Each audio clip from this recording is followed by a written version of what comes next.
அருமையான கர்த்தருடைய பிள்ளைகளே, கர்த்தருடைய வார்த்தைக்காக நாங்கள் வாஞ்சையோடு நாங்கள் காத்திருக்கிறோம் அல்லவா? நிச்சயமாக நம்முடைய வாஞ்சையை அறிந்த தேவன் நம்மோடு பேசுவார். யோவான் சுவிசேஷம் 17ஆம் அதிகாரம் 16வது வசனத்தை தயவு செய்து வாசிப்போம். நான் உலகத்தான் அல்லாதது போல அவர்களும் உலகத்தார் அல்ல. கர்த்தருக்கு மகிமை உண்டாவதாக. நான் உலகத்தான் அல்லாதது போல தம்முடைய சீசராகிய அந்த தெரிந்து கொள்ளப்பட்டவர்களும் உலகத்தார் அல்ல என்று சொல்லி கர்த்தர் இயேசு திட்டமாக தெளிவாக கூறுகின்றார். கர்த்தருக்கு மகிமை உண்டாவதாக. நான் உலகத்தார் அல்லாதது போல தம்முடைய சீசராகிய தம்மால் தெரிந்து கொள்ளப்பட்டவர்களும் உலகத்தார் அல்ல. மீண்டும் மீண்டுமாக நீங்கள் இதை சிந்தித்து பார்க்க வேண்டும். மத்தேயு சுவிசேஷத்திலே 22ஆம் அதிகாரம் 14ஆம் வசனத்திலே அந்தப்படியே அழைக்கப்பட்டவர்கள் அநேகர், தெரிந்து கொள்ளப்பட்டவர்களோ சிலர் என்று கர்த்தர் இயேசு கூறுகின்றார். மீண்டுமாக சொல்லுகின்றேன், அந்தப்படியே அழைக்கப்பட்டவர்கள் அநேகர், தெரிந்து கொள்ளப்பட்டவர்களோ சிலர். அருமையானவர்களே, நாம் அனைவரும் தெரிந்து கொள்ளப்பட்டவர்கள் என்ற பகுதிக்குள் நாங்கள் எப்பொழுதும் நம்மை வைத்துக் கொள்ள வேண்டும்.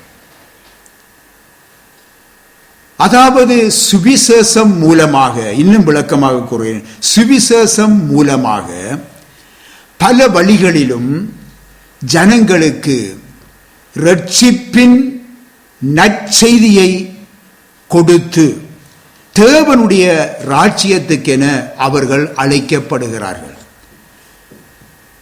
அதாவது அந்த நற்செய்தியை சொல்லி, வாருங்கள் வாருங்கள், கர்த்தர் உங்களை நேசிக்கிறார், அவர் உங்களுக்கு இரட்சிப்பை தருவார், பாவ மன்னிப்பை தருகிறார், தம்முடைய பிள்ளையாக மாற்றுகிறார், அவர் நம்முடைய பாவங்களுக்காகவே சிலுவையிலே ஜீவனை கொடுத்தார், தம்முடைய பரிசுத்த இரத்தத்தை சிந்தினார், உங்களுடைய பாவங்களை அந்த பரிசுத்த இரத்தத்தினாலே அவர் கழுவி உங்களை மீட்டுக் கொள்வார், வாருங்கள் என்று சொல்லி அந்த சுவிசேஷ செய்தியை கொடுத்து அவர்கள் அழைக்கப்படுகிறார்கள். இங்கே கவனியுங்க, இஸ்ரவேலர்கள் மற்றும் புற மக்கள், நல்லோர் தீயோர், இப்படியாக அனைத்து வகை மக்களுக்கும் இந்த நற்செய்தி அழைப்பு விடுவிக்கப்படுகிறது. நன்றாக புரிந்து கொள்ள வேண்டும். இந்த அழைப்புக்கு யாரெல்லாம் செவி சாய்த்து கர்த்தர் இயேசு கிறிஸ்துவிடம் வந்து அவர் மூலமாக அங்கே தேவனால் அந்த இரட்சிப்பின் வஸ்திரத்தை தரிக்கப்பட்டவர்களாக, அதாவது கலியாண வஸ்திரம் தரிக்கப்பட்டவனாக காணப்படுகிறானோ அவன் தெரிந்து கொள்ளப்பட்டவன். கர்த்தருக்கு மகிமை உண்டாவதாக. இவர்கள் பாக்கியவான்கள். ஆமென். அருமையான தேவனுடைய பிள்ளைகளே, ஆகவேதான் கர்த்தர் இயேசுவின் திருப்பந்தியிலே பங்கு கொள்ளும் மாபெரும் பாக்கியத்தையும் நாம் பெற்றிருக்கிறோம். கர்த்தருக்கு மகிமை உண்டாவதாக. ஆகவே நாம் உலகத்தில் இருந்து தேவனுக்கென்று வேறு பிரிக்கப்பட்ட ஜனம், நாம் உலகத்தார் அல்ல. நன்றாக புரிந்து கொள்ளுங்க. ஒரு சிறு உதாரணத்தை சொல்றேன் பாருங்க. மீன் பாருங்க, உப்பு கடலுக்குள்ளதான் இருக்குது, அதுக்குள்ளதான் அது வாழுது. அது உப்பு தன்மையாக மாறிவிட்டதா? இல்லை. யோவான் சுவிசேஷத்திலே 1ஆம் அதிகாரத்திலே 5ஆம் வசனத்திலே நீங்கள் வாசித்து பாருங்கள். இயேசுவாகிய ஒளி இருளாகிய இந்த உலகத்திலே பிரகாசித்தது, இருளானது அவரை பற்றி கொள்ளவில்லை என்று காணுகிறோம். இந்த இயேசுவாகிய ஒளி இருளாகிய இந்த உலகத்தில் தான் பிரகாசித்தது, ஆனால் இருளானது அவரை பற்றி கொள்ளவில்லை. எனக்கு அருமையானவர்களே, ஆகவேதான் நான் உலகத்தான் அல்ல என்று கர்த்தர் இயேசு திட்டமாக கூறுகின்றார். யோவான் சுவிசேஷத்திலே 14ஆம் அதிகாரத்திலே 30வது வசனத்திலே பார்க்கும் பொழுது, இந்த உலகத்தின் அதிபதி என்னிடத்தில் வருகிறான், அவனுக்கு என்னிடத்தில் ஒன்றுமில்லை என்று கர்த்தர் இயேசு கூறியிருப்பதை நீங்கள் வாசித்து பாருங்கள். இந்த உலகத்தின் அதிபதி என்றால் யார்? பிசாசு. பின்னாகவே இந்த உலகத்தின் அதிபதி வருகிறான், அவனுக்கு என்னிடத்திலே ஒன்றுமே இல்லை. பின்னாகவே அருமையானவர்களே, நாம் தேவனுடைய பிள்ளைகள், தேவனுடைய ராஜ்யத்திற்கென்று அழைக்கப்பட்ட நமக்கு இந்த பிசாசினுக்கு சொந்தமான எந்த காரியமும் இருக்கக்கூடாது. இதை நாம் புரிந்து கொள்ள வேண்டும். நாம் ஏதாவது அவனுக்கு சொந்தமான காரியம் ஏதாவது ஒரு சிறு துளி கூட வச்சிருந்தாலும் அவன் என்னிடத்துல கட்டாயம் உரிமையோட வருவான். என்ன தெரியுமா? எந்த சாமான் உன்னிட்ட இருக்குதப்பா, நான் வருவேன் என்று சொல்லி வருவான். ஆனால் இயேசு சொன்னார், இந்த உலகத்தின் அதிபதி வருகிறான், அவனுக்கு என்னிடத்திலே ஒன்றுமே இல்லை. பின்னாகவே அவரை அணுக முடியாது. இதுதான் தேவனுடைய பிள்ளைகள், ஒவ்வொரு தேவனுடைய பிள்ளைகளுடைய அறிக்கையாக இருக்க வேண்டும். ஆகவேதான் மத்தேயு சுவிசேஷம் 6ஆம் அதிகாரத்திலே 24வது வசனத்தை நீங்கள் எடுத்து வாசித்து பாருங்கள். ஆண்டவர் இயேசு சொல்லுகிறார், 2 எஜமான்களுக்கு ஊழியம் செய்ய கூடாது என்று கர்த்தர் இயேசு தெளிவாக சொல்லுகிறார். 2 எஜமான்கள், ஒன்றில் உங்கள் எஜமான் இயேசுவா அல்லது பிசாசா? தேவ ராஜ்யமா உலக ராஜ்யமா? எது உங்களுக்கு? இதை நீங்கள் நன்றாக தெரிந்து கொள்ள வேண்டும். உலக ராஜ்யமும் வேண்டும், தேவ ராஜ்யம் வேணும் என்றால் அது முடியாத காரியம். எனக்கு இயேசு என்ற எஜமானும் வேணும், பிசாசு என்ற எஜமானும் வேணும் என்று சொல்லி சொன்னால் அது முடியாத காரியம். கொஞ்சம் நீங்க சிந்திக்க வேண்டும். அருமையானவர்களே, நன்றாக யோசிச்சு பாருங்க. இன்றைக்கு தேசாதிபதியாகிய பிலாத்துவை குறித்து நாங்கள் பார்ப்போமாயின், தேசாதிபதியாகிய பிலாத்துவுக்கு முன்பாக என்னுடைய ராஜ்யம் இவ்வுலகத்துக்குரியதல்ல, இந்த ராஜ்யம் உனக்குரியதுதான். விளக்கமாக சொல்றேன். பிலாத்துக்கு சொல்றார், இது உன்னுடைய ராஜ்யம், ஆனா என்னுடைய ராஜ்யம் இந்த உலகத்துக்குரியதல்ல என்று திட்டவட்டமாக இயேசு கூறுவதை பார்க்கிறோம். அப்படி தேவனுடைய பிள்ளைகளாகிய நாம் இந்த திட்டமாக சொல்லக்கூடிய நிலையிலே இருக்கிறோமா? நாம் தேவனுடைய பிள்ளைகள், விசுவாச பிள்ளைகளாக இருக்கலாம், ஊழியர்களாக இருக்கலாம். இந்த தெளிவான இந்த திட்டமான வார்த்தை நம்மிலே இருக்கிறதா? தேவனுடைய பிள்ளைகளே, நாம் தேவனால் தெரிந்து கொள்ளப்பட்டவர்கள். தேவனாகிய கர்த்தரே நம்முடைய எஜமான், அவருக்கே நாம் ஊழியம் செய்ய அழைக்கப்பட்டிருக்கிறோம். 2 எஜமான்களுக்கு அல்ல. எனக்கு அருமையானவர்களே, அரசியலுக்கு சில பேர் இருப்பார்கள், அரசியலிலும் இருப்பார்கள், ஆண்டவருடைய ராஜ்யத்திலும் இருப்பார்கள். ராஜ்யத்தின் ஜனமாயிருந்து ஊழியமும் செய்வார்கள். அவர்கள் உண்மையாகவே அவர்கள் தேவனுக்கு ஊழியம் செய்யவில்லை.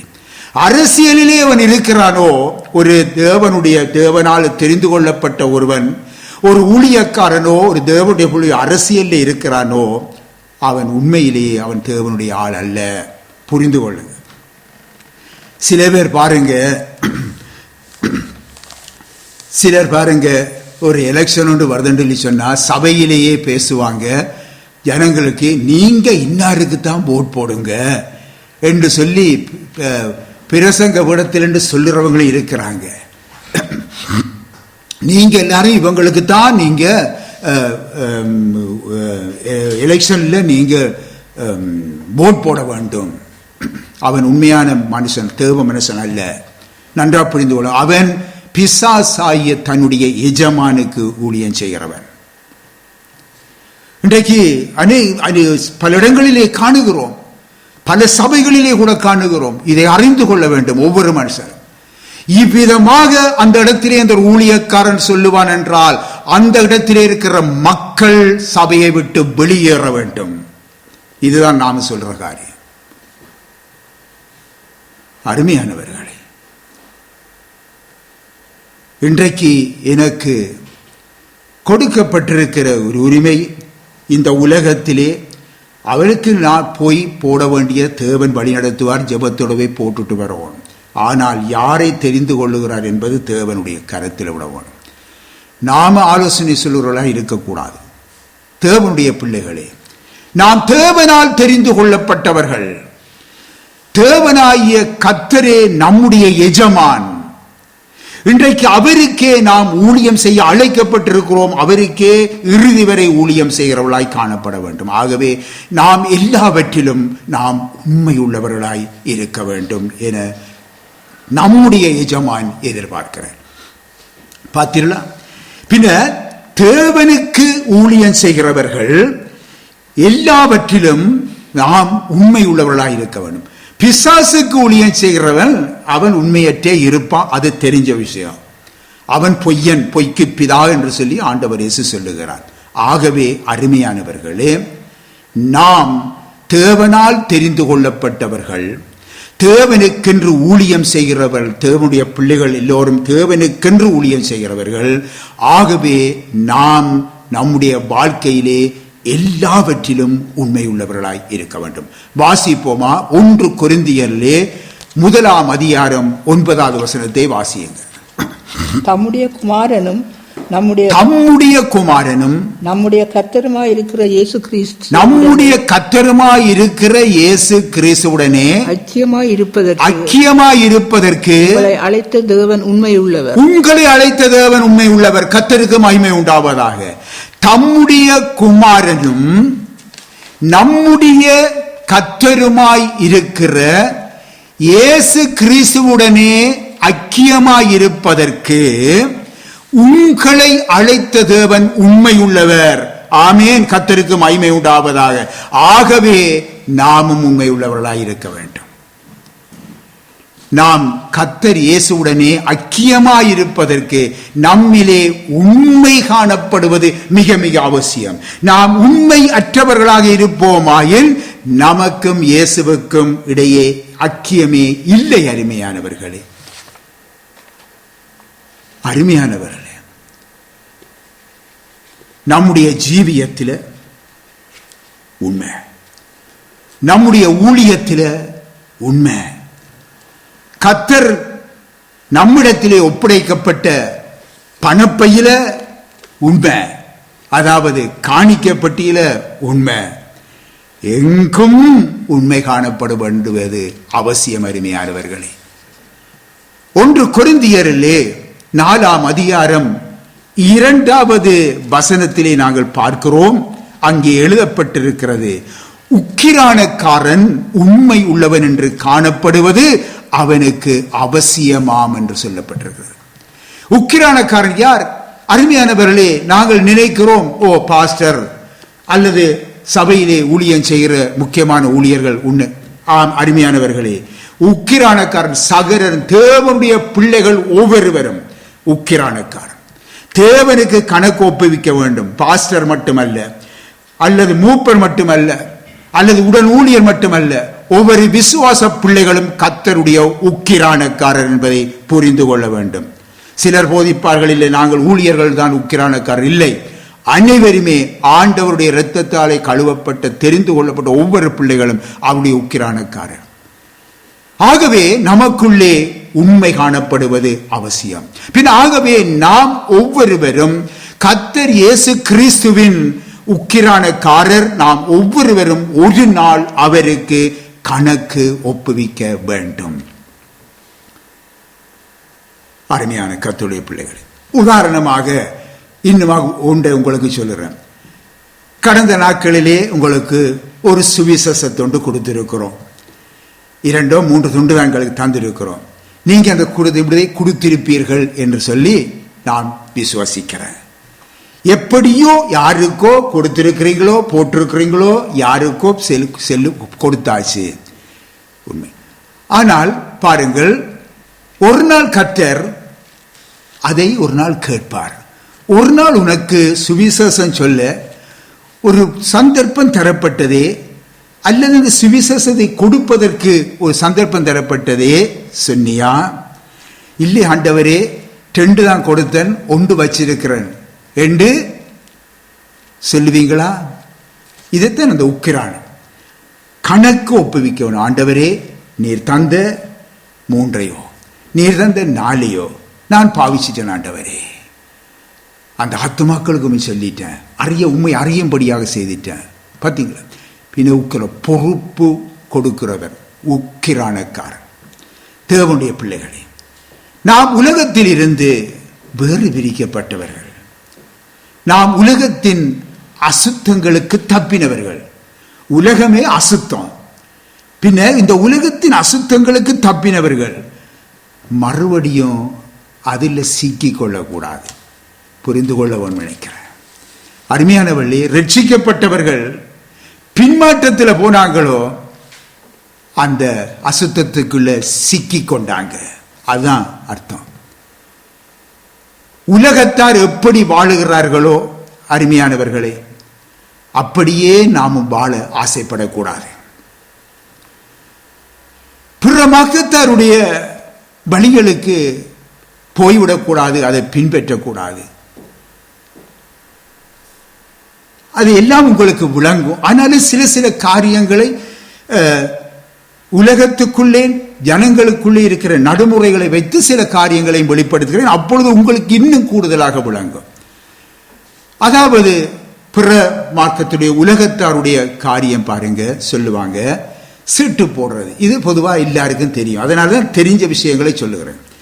சீட்டு போடு, இந்த சீட்டு போடுறாங்க என்று சொல்லி சொல்றாங்க உலகத்தின் ஆக்கள். நாம் உலகத்திலே இருக்கும் பொழுது, உலகத்தாராய் இருக்கும் பொழுது அவைகளிலும் பங்கு கொண்டிருக்கிறோம், இல்லை என்று இல்லை.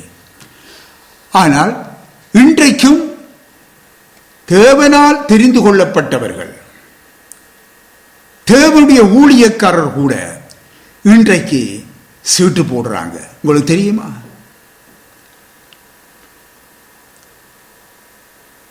ஞாயிறு ஆராதனை முடிஞ்ச உடனே என்ன செய்வாங்க? கூடுவாங்க.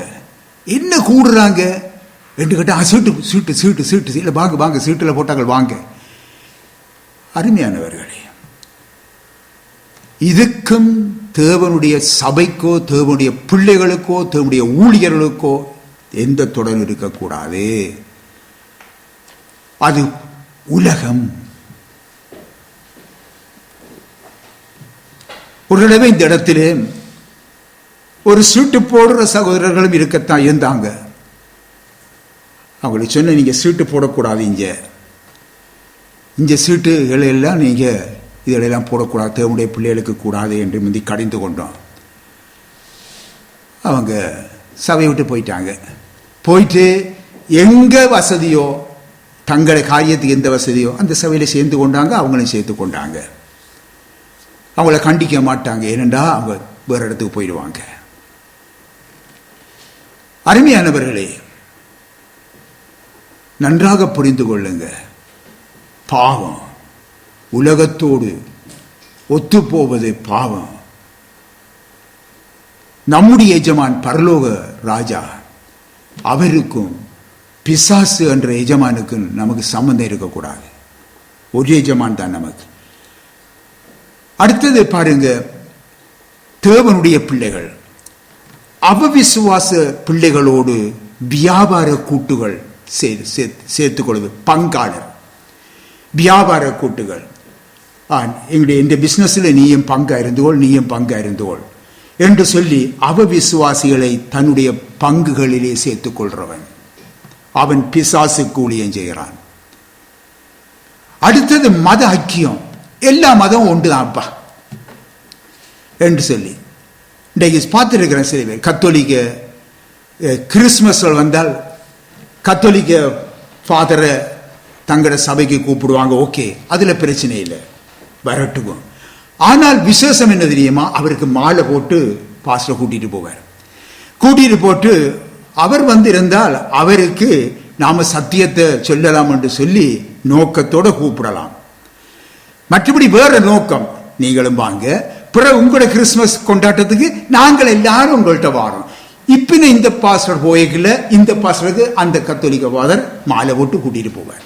இதெல்லாம் அருமையானவர்களின் கட்டுக்கதை அல்ல, கட்டுக்கதை இல்லை. இப்பொழுது நடக்கிற காரியங்களை நான் உங்களுக்கு சொல்றேன். எல்லா மத அமைப்பும் உண்டுதான், எல்லாரும் பின்ன எல்லா மதத்தவர்களை நின்று போட்டோ எடுத்து பிற பேஸ்புக்கில் போடுவாங்க. நாங்கள் எல்லாரும் மத ஒற்றுமை. எச்சரிக்கை, பிசாசுக்கு ஊழியம் செய்யக்கூடாது. சரி, இப்ப எல்லாரும் நாங்க எல்லாரும் மதம் தானே, நாங்க எல்லாரும் இயேசுவை பின்பற்ற மதம் தானே, கத்தோலிக்க மதம் இயேசு, நாங்களும் கத்தோலிக்க எல்லாம் உண்டுதான் என்று சொல்லி சொன்னா ஒரே ஒரு கேள்வியை மட்டும் அவள்கிட்ட கேட்கிறார். பின்ன அப்படி என்றால் நீங்கள் யாருக்கு சுவிசேஷம் சொல்றீங்க? சபையே, நீ யாருக்கு சுவிசேஷம் சொல்றாய்? சிந்திச்சு பாருங்க. கத்தோலிக்கம் ஒன்று, நானும் ஒன்று, எல்லோரும் ஒரே ஐக்கியம் தானண்டா. ஏன் நீ சபை வச்சு நடத்துற? கத்தோலிக்க மதத்துக்கே போயிடலாமே. கொஞ்சம் சிந்திச்சு பார்க்கணும். பின் ஆகவே அருமையான கர்த்தருடைய பிள்ளைகளே, நான் நம்மை அழைத்தவர் தேவன், தேவனுடைய ராஜ்யத்தின் சொந்தக்காரர். ஆகவே நாம் அந்த ராஜ்யத்தின் பிள்ளைகளாய் காணப்பட வேண்டும். நான் படித்த ஒரு கதை ஞாபகம் வருகிறது. அதற்கு கதை உங்களுக்கு சொல்லுகின்றேன். ஒரு தாய் ஆடு தன் குட்டியுடன் மேய்ச்சல் நிலத்துக்கு போவது வழக்கமாய் இருந்ததாம். அப்பொழுது போகும் வழியில ஒரு சில ஒரு சேறு நிரம்பிய இடம் ஒன்று இருக்குது. அதுக்குள்ள பண்டிகளும் பண்டி குட்டிகளும் விழுந்து விழுந்து எழும்பி படுத்திருந்து உருண்டு கொண்டிருக்குதுகளாம். இந்த தாய் ஆடு கூட்டிட்டு போற இந்த குட்டிகள்ல ஒரு குட்டி பார்த்துதான், அட இந்த வெக்கையான நேரத்தில் இது எவ்வளவு குளிர்ச்சியா அதுக்குள்ள விழுந்து விளையாடி கொண்டிருக்குது, நாமளும் கொஞ்சம் போய் அதுக்குள்ள போய் கொஞ்சம் இப்படி அதுகளோடு சேர்ந்து கொஞ்சம் புரண்டு எழுப்பினால் நல்ல குளிர்ச்சியாக இருக்குமே என்று, சந்தோஷமாக இருக்குமே என்று சொல்லி அந்த ஆட்டுக்குட்டி ஒரு நாள் என்ன செய்தான், தன் தாய் ஆட்டுட்ட கேட்டுதாம், அம்மா இந்த வெக்கையான நேரத்தில் அங்க போயிட்டு நானும் போயிட்டு கொஞ்சம் குளிச்சுட்டு வாரேன், அதோட கொஞ்சம் இருந்தா கொஞ்சம் சந்தோஷமா இருக்கும் என்று சொல்லி தாயிட்ட கேட்டுதான். பின்ன அந்த கேட்டது மட்டும் இல்லை, நான் போய் கொஞ்சம் பண்டியோட புரண்டுட்டு வாரனே, நல்ல சுகமா இருக்கும். அப்ப அந்த தாய் ஆடு என்ன சொல்லிச்சு தெரியுமா, நீ போகக்கூடாது, இவ்வளவுதான். அப்ப அந்த ஆடு சொல்லிச்சு, அந்த ஆட்டுக்குட்டி சொல்லிதான், ஏன் அம்மா போகக்கூடாது, எல்லாத்துக்கும் தடுக்கிறியே. அப்பொழுது அந்த தாய் ஆடு கொஞ்சம் கண்டிப்பான குரல்ல அந்த குட்டியிட்ட, ஆடுகள் சேத்துல புரள்றது இல்லை என்று சொல்லி போட்டு நிப்பாட்டிட்டான் கதையை. பின்ன இந்த குட்டிக்கோ அந்த தாயின் அந்த பதில் திருத்தி அளிக்க இல்லை. அம்மா என்ன மிஞ்சின நீதிமானா இருக்கிறா, கட்டுப்பாடு வைக்கிறா, எனக்கு இந்த சுதந்திரம் இல்லையா என்று சொல்லி அது கொஞ்சம் வேதனை அடைஞ்சு தனக்குள்ளே முறுமுறுத்து கொண்டு ஒரு நாள் தன்னுடைய தாய்க்கு தெரியாம அந்த பண்டி கூட்டத்தோட போய் என்ன செய்தான், சேற்றுக்குள்ள கொதிச்சு அதுவும் துள்ளி விளையாடி போட்டு நேரமா போயிட்டுது. அம்மா இனி தேடுவா, என்று சொல்லி எழும்பி போகும்னு ஒழிக்கிட்டா அவரால் எழும்பலாம் போச்சு. ஏண்டா எலும்ப சேத்துக்குள்ள புதையுது, வர முடியாம போச்சு. இப்ப என்ன செய்யுது, இந்த ஆட்டுக்குட்டி கத்துது. கத்த இந்த நேரத்தில் அந்த ரோட்டால போன ஒரு வழிப்போக்கன் பார்த்துட்டு, ஐயோ ஒரு ஆட்டுக்குட்டி சேத்துக்குள்ள மாட்டுப்பட்டுட்டு என்று சொல்லி அது என்ன செய்தது, உடனடியாக போய் அவன் போயிட்டு அந்த ஆட்டுக்குட்டியை வெளியில இழுத்தெடுத்து அதை களியை போட்டு கொண்டு வந்து அந்த ஆட்டு பண்ணைக்குள்ள கொண்டே விட்டுட்டான். பின்ன இப்பொழுது என்ன, அப்பொழுது அந்த தாய் என்ன செய்தது, அதை பார்த்துட்டு திருப்பி சொல்லிச்சு அந்த குட்டியை பார்த்து, நினைச்சுக்கொள், ஆடுகள் சேற்றுக்குள் புரளுவதில்லை, இப்படி சொல்லி போட்டு கதையை முடிச்சிட்டு. தேவனுடைய பிள்ளைகளே, இதோட கற்பனை கதை தான், ஆனாலும் சிந்திக்க வைக்கிற கதை. நீங்கள் வாலிப பிள்ளைகளாய் இருக்கலாம், பெரியவர்களாய் இருக்கலாம், வயது முதிர்ந்தவர்களாய் இருக்கலாம். ஆனாலும் அருமையானவர்களே, நீங்கள் கற்றுக்கொண்ட தேவனுடைய வழியை விட்டு, அவருடைய சித்தத்தை விட்டு நாங்கள் வெளி ஏறும் போது அருமையானவர்களே, அது நம்மை பாவத்துக்குள் அடிமையாக்குகிறது. இன்றைக்கு நான் அனுபவம் உடையவன் என்று சொல்லிவிட இருந்திடக்கூடாது. நான் இளம் வயதுடையவன் அப்படி சொல்லிவிட்டு இருக்கக்கூடாது.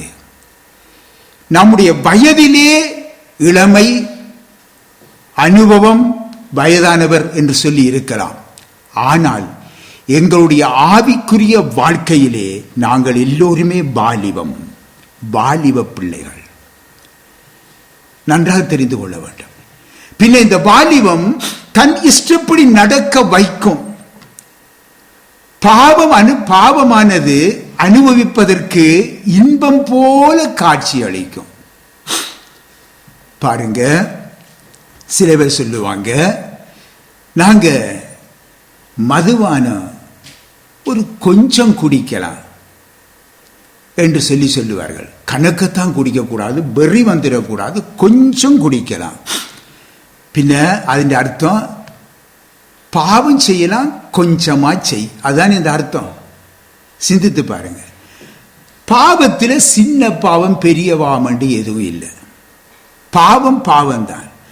அது அனுபவிப்பதற்கு இன்பமானது போல இருக்கும். அந்த வேளையிலே நல்ல ஆலோசனைகள், புத்திமதிகள் எல்லாம் வீணானதை போல இருக்கும். அதன் வழிகளிலே நடக்கும் பொழுது அது ஒரு சந்தோஷத்தை கொண்டு வரும். ஆனால் பின்பு நாம் விரும்பும் போது அதிலிருந்து வெளியே வர விடாது. பிடிச்சுக்கொள்ளும். நன்றாக புரிந்து கொள்ளுங்க. ஆகவே நாம் யாராயிருந்தாலும் நம்முடைய வாலிப வயதிலே, நான் இப்பொழுது நம்முடைய வயதை குறித்து சொல்லவில்லை, நம்முடைய வாலிப வயதாகிய இந்த ஆன்மீக வயதிலே நாங்கள் கர்த்தரை நினைக்கிறவர்களாய் காணப்பட வேண்டும். அல்லது போனால் இந்த உலகத்தில் சந்தோஷத்துக்குள்ளே சென்று வரலாம் என்று செல்லுவோமாயின் ஒரு நாள் அது நம்மை பிடிச்சு கொள்ளும். நாம வெளியே வர வேண்டும் என்று விரும்பினாலும் நம்மால் முடியாது. ஏனென்றால் பாவத்தின் சம்பளம் மரணம். ரோமரிலே 6:21 நாங்கள் பார்க்கிறோம். ஆகவே எனக்கு அருமையானவர்களே, நம்முடைய ஜீவியத்திலே இன்றைக்கு நாம் சரீர வளர்ச்சியிலே வாலிபர்கள், பெரியவர்கள், முதிர் வயது உள்ளவர்கள் தான். ஆனால் ஆவிக்குரிய வாழ்க்கையிலே நாம் அனைவரும் வாலிபர்கள் தான் என்பதை சிந்தித்து பாருங்க. பிரசங்கி 11:9 தயவு செய்து வாசிங்க பார்ப்போம். வாலிபனே இளமையிலே சந்தோஷப்படு, உன் இளமையிலே சந்தோஷப்படு, உன் வாலிப நாட்களிலே உன் இருதயம் உன்னை பூரிப்பாக்கட்டும். ஆ. உன் நெஞ்சின் உன் வழிகளிலும் நெஞ்சின் வழிகளிலும் உன் கண்ணின் உன் காட்சிகளிலும் கண்ணின் காட்சிகளிலும் நட. நட. ஆனாலும் இவை எல்லாவற்றின் நிமித்தமும் இவை எல்லாவற்றின் நிமித்தமும் தேவன் உன்னை நியாயத்திலே கொண்டு வந்து நிறுத்துவார் என்று அறி. பாத்தீங்களா, எச்சரிக்கப்படுகிறோம்.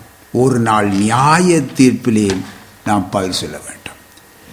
நாம் வேறு பிரிக்கப்பட்ட ஜனம். அருமையானவர்களே, கர்த்தர் இயேசுவின் விலையேற பெற்ற இரத்தத்தினாலே நாங்கள் மீட்கப்பட்ட ஜனங்கள். அருமையானவர்களே, நம்மை குறித்தே நம்முடைய ஆண்டவர் இயேசு சொல்லுகிறார், என்ன தெரியுமா?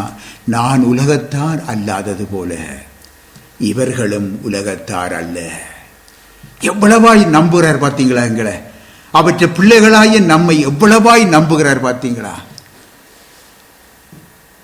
நான் உலகத்தார் அல்ல, அதுபோல என்னுடைய பிள்ளைகள், எனக்கு தந்த இந்த பிள்ளைகளும் உலகத்தார் அல்ல என்று சொல்லி நம்புகிறார். எனக்கு அருமையானவர்களே, அப்படியாயின் நாம் அவருக்கு எவ்வளவு உண்மை உள்ளவர்களாய் நாம் ஜீவிக்க வேண்டும் என்பதை சிந்தித்து பாருங்க. அவருடைய நம்பிக்கைக்கு நாங்கள் ஒரு பொழுதுமே நாங்கள் துரோகம் செய்துவிடக்கூடாது. ஆகவே அருமையானவர்களே, இந்த உலக ஜனங்கள் அவர்கள் இன்றைக்கு நம்முடைய குடும்ப அங்கத்தவராய் இருக்கலாம், இன்றைக்கு உறவு முறையாக இருக்கலாம், நண்பர்களாய் இருக்கலாம், ஏன் நாம் பெற்றோராகவும் கூட இருக்கலாம். அவர்களுடைய உலக வழிபாடுகளுக்கோ உலக சிற்றின்பங்களுக்கோ இன்றைக்கு தேவஜனமாகிய நாம் நம்மிலே இடமளிக்க கூடாது. அருமையானவர்களே, 1 யோவானிலே 2ஆம் அதிகாரம் 15 தொடக்கம் 17 வரைக்கும் வாசிங்க பார்ப்போம். உலகத்தில் உள்ளவைகளிலும் அன்பு கூறாதிருங்கள். ஆம், ஒருவன் உலகத்தில் அன்பு கூர்ந்தால் அவனிடத்தில் பிதாவின் அன்பில்லை. ஆம், உலகத்தில் உள்ளவைகளிலும் அன்பு கூறாதிருங்கள். இல்லை என்றால் அவர்களிடத்திலே பரமபிதாவின் அன்பு இல்லை. ஏனெனில் மாம்சத்தின் இச்சையும் கண்களின் இச்சையும் ஜீவனத்தின் பெருமையும் ஆகிய உலகத்தில் உள்ளவைகள் எல்லாம் பிதாவினால் உண்டானவைகள் அல்ல, அவைகள் உலகத்தினால் உண்டானவைகள். ஆம், அதனுடைய எஜமான் பிசாசு. நன்றாக புரிந்து கொள்ளுங்க. நீங்கள் புரிந்து கொள்ள வேண்டும் என்பதற்காக நான் தெளிவாக உங்களுக்கு ஆறுதலாக சொல்றேன். உலகமும் அதன் நிச்சயம் ஒளிந்து போம். உலகமும் அதன் நிச்சயம் ஒளிந்து போம். தேவனுடைய சித்தத்தின்படி செய்கிறவனோ என்றென்றைக்கும் நிலைத்திருப்பான். கர்த்தருக்கு மகிமை உண்டாக அவனுக்கு நித்திய ஜீவன். பார்த்தீங்களா அருமையானவர்களே, அவனுக்கு தான் நித்திய ஜீவன். தேவனுடைய பிள்ளைகளே, இவ்வுலக சந்தோஷங்கள் எல்லாமே உல்லாசமாக அனுபவிக்க தன்னுடைய வாழ்க்கையிலே இடம் கொடுத்த சலமோன் ராஜா முடிவிலே கண்டுகொண்ட பாடம் என்ன தெரியுமா? உலக சந்தோஷம் எல்லாம் அனுபவிக்க வேண்டும் என்று தன்னை ஒப்பு கொடுத்த இந்த சலமோன் ராஜாவுடைய முடிவில் அவன் கண்டுகொண்ட பாடம் என்ன தெரியுமா? வாசிங்க, பிரசங்கி 2:10-11 வாசிங்க. என் கண்கள் இச்சித்தவைகள் ஒன்றையும் நான் அவைகளுக்கு தடை பண்ணவில்லை. என் இருதயத்துக்கு ஒரு சந்தோஷத்தையும் என்னுடைய கண்கள் இச்சித்தவைகளில் ஒன்றையும் நான் தடை பண்ணவில்லை. என் இதயத்துக்கு ஒரு சந்தோஷத்தையும் நான் வேண்டாம் என்று விலக்கவில்லை. எல்லாம் அனுபவிக்க வேண்டும். நான் செய்த முயற்சிகளில் எல்லாம் என் மனம் மகிழ்ச்சி கொண்டிருந்தது. நான் செய்கிற எல்லா காரியத்திலும் என்னுடைய உள்ளம் மகிழ்ச்சி கொண்டிருந்தது. இதுவே என் பிரயாசங்கள் எல்லாவற்றினாலும் எனக்கு வந்த பலன்.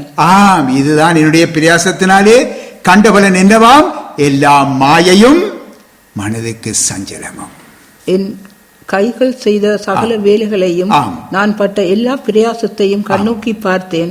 இதோ எல்லா மாயையும் மனதுக்கு சஞ்சலமாயிருந்தது. சூரியனுக்கு கீழே பலன் ஒன்றுமில்லை. பின்ன இந்த உலகத்துல பாருங்க, சூரியனுக்கு கீழே உங்களுக்கு ஒரு பலனும் இல்லை. பின்ன எனக்கு அருமையான கர்த்தருடைய பிள்ளைகளே, அப்போஸ்தலனாகிய பேதுரு தன்னுடைய 2வது நிருபத்தில் அங்கே இவர்கள் ஒரு நாள் வாழ்வை இன்பம் என்று எண்ணினார்கள். இவர்கள் யார்? இப்படிப்பட்டவர்கள் ஒரு நாள் வாழ்வை இன்பம் என்று எண்ணினார்கள். என்றென்றைக்கும் உள்ள கார் இருளே அவர்களுக்கு வைக்கப்பட்டிருக்கிறது என்று சொல்லி எழுதியுள்ளார். பார்த்தீர்களா, எவ்வளவு ஒரு பயங்கரமான காரியம். பின் விளைவு பயங்கரமானது. அருமையானவர்களே, நீதிமொழிகள் 21ஆம் அதிகாரத்திலே 17வது வசனத்திலே பார்க்கிறோம், சிற்றின்ப பிரியன் தரித்திரனாவான். சிற்றின்ப பிரியன் தரித்திரனாவான். ஆம், அவனுடைய ஆத்துமாவிலே அவனுக்கு தரித்திரம் என்று எழுதப்பட்டிருக்கிறது. ஆம், சிற்றின்ப பிரியன் நம்மை ஆவிக்குரிய பிரகாரமாய் தரித்திரராக்கிவிடும். அருமையானவர், உன் சுய புத்தியில் சாய்ந்து உன் பார்வைக்கு செம்மையாய் தோன்றுகிற வழியிலே நீ செல்வாயானால் அதன் முடிவு ஆவிக்குரிய மரணம். 1 கொரிந்தியரிலே 10ஆம் அதிகாரத்திலே 23ஆம் வசனத்திலே அங்கே சொல்லப்பட்டிருக்கிறது பாருங்க, எல்லாவற்றையும் அனுபவிக்க எனக்கு அதிகாரம் உண்டு, ஆகிலும் எல்லாம் தகுதியாயிராது. எல்லாவற்றையும் அனுபவிக்க எனக்கு அதிகாரம் உண்டு, ஆகிலும் எல்லாம் பக்தி விருத்தியை உண்டாக்காது என்று எழுதப்பட்டுள்ளது. இதுவே ஒவ்வொரு தேவ பிள்ளையினதும் தீர்மானமாயிருக்க வேண்டும். அருமையானவர்களே, கர்த்தரின் சத்தத்தை கேட்டுக்கொண்டிருக்கும் கருமையான தேவனுடைய பிள்ளைகளே, பரிசுத்த ஆவியானவர் உணர்த்துகிற இந்த நேரமே நீங்கள் உணர்வடைந்து உங்களை ஆட்கொண்டிருக்கிற அந்த பாவ சந்தோஷத்தில் இருந்து வெளியே வாருங்க, வெளியே வாருங்க. கர்த்தரும் உங்களை நடத்துகிறவர்களும் உங்கள் பெற்றோரும் உங்களை கண்டித்து புத்தி சொல்லும் பொழுது அவர்களது வார்த்தைகளுக்கும் ஆலோசனைகளுக்கும் எதிர்த்து நிற்காமல் உங்களை கீழ்ப்படுத்தி நடவுங்க, அடங்கி நடவுங்க. உங்களுக்கு நல்ல புத்திகளை சொல்லும் பொழுது அதற்கு கீழ்ப்படிந்து நடவுங்க. உங்களுடைய கால்கள் வஞ்சகன் விரிக்கும் வலையிலே சிக்கி விடாமல் ஆசீர்வாதமான ஜீவியத்துக்கு அது வழி நடத்தும். அருமையானவர்களே, தேவனுடைய பிள்ளைகளே, உங்களில் சிலர் விட்டுவிட முடியாத ஏதேனும் பாவ சிறையிருப்புக்குள் சிக்கி இருப்பதை உணர்கிறீர்களா? இப்படியான சிலரை நம்முடைய ஊழிய பாதையிலே சந்தித்திருக்கிறோம். அருமையானவர்களே, ஆனாலும் உங்களுக்கு சொல்லுகிற காரியம் என்ன தெரியுமா? சோர்ந்து போக வேண்டாம், சோர்ந்து போக வேண்டாம். சேற்றிலே சிக்குண்டு பின் மீள முடியாமல் தவித்த அந்த ஆட்டுக்குட்டி சத்தமிட்ட பொழுது, அந்த சத்தமிட்டு கூப்பிட்ட பொழுது நடந்தது என்ன? அப்படியே நீயும் கர்த்தரை நோக்கி கதறுவாயானால், தேவனே, ஆண்டவரே, என்னால் இந்த சந்தோஷத்தை விட முடியாமல் இருக்கிறதே, என்னை காப்பாற்று, நான் விடுபட முடியாமல் இருக்கிறேன், காப்பாற்றும் என்று கதறினாள். அந்த ஆட்டுக்குட்டியின் சத்தத்தை கேட்டு, அந்த ஆட்டுக்குட்டியை கேட்டு எவ்விதமாக அந்த மனிதன் அந்த ஆட்டுக்குட்டியை காப்பாற்றினானோ அதே போன்று இந்த ஆட்டுக்குட்டிகள் போடுகிற சத்தத்தை கேட்கிற நல்ல மேய்ப்பர் இயேசு ஓடி வந்து சிக்கொண்டிருக்கும் அந்த பாவை சேற்றிலே இருந்து உன்னை இழுத்து வெளியே எடுப்பார். அவர் உன் மீட்பர் அல்லவா? கொஞ்சம் சிந்தித்து பாருங்க. உன்னை தம்முடைய மிகுந்த கிருபையினாலே சுத்தமாக்கி, மகளே இனி பாவம் செய்யாதே, மகனே இனி பாவம் செய்யாதே என்று தம்மண்டையிலே அவர் சேர்த்துக் கொள்ளுகிற தேவன் நம்முடைய அன்புள்ள தேவன். இயேசு கிறிஸ்துவின் இரத்தம் சகல பாவங்களையும் நீக்கி நம்மை சுத்திகரிக்கிறது என்று சொல்லி அங்கே எழுதப்பட்டிருக்கிறது அல்லவா? அருமையானவர்களே, நீங்கள் எப்படிப்பட்ட பாவியாயிருந்தாலும் இயேசு கிறிஸ்துவினாலே நீங்கள் சுத்தமாக உங்களால் முடியும். அவர் உங்களை சுத்தமாக்குவார். நீங்கள் அவரை நோக்கி கூப்பிடுங்கள், நானே நல்ல மேய்ப்பன் என்ற கர்த்தர் இயேசு கிறிஸ்துவின் அண்டையிலே உங்களை முழுமையாக அர்ப்பணித்து, உன்னை முழுமையாக அர்ப்பணித்து உத்தமமும் உண்மையுமாயிருந்து அவருக்கு ஊழியம் செய்வாயாக. நெஞ்சமே வேணாய் சோர்ந்து போகாதே, தஞ்சன் இயேசு இருக்கையில் தளர்ந்து விடாதே. நெஞ்சமே வீணாய் சோர்ந்து போகாதே, தஞ்சன் இயேசிருக்கையில் தளர்ந்து விடாதே. வஞ்சகன் வீசும் வலையில் விழாதே, வஞ்சகன் வீசும் வலையில் விழாதே. பஞ்சகாயா உன்னை பாதுகாப்பாரே, பஞ்சகாயா உன்னை பாதுகாப்பாரே. நெஞ்சமே வீணாய் சோர்ந்து போகாதே, தஞ்சன் இயேசிருக்கையில் தளர்ந்து விடாதே. கர்த்தர் உங்களை ஆசீர்வதிப்பாராக. ஆமென்.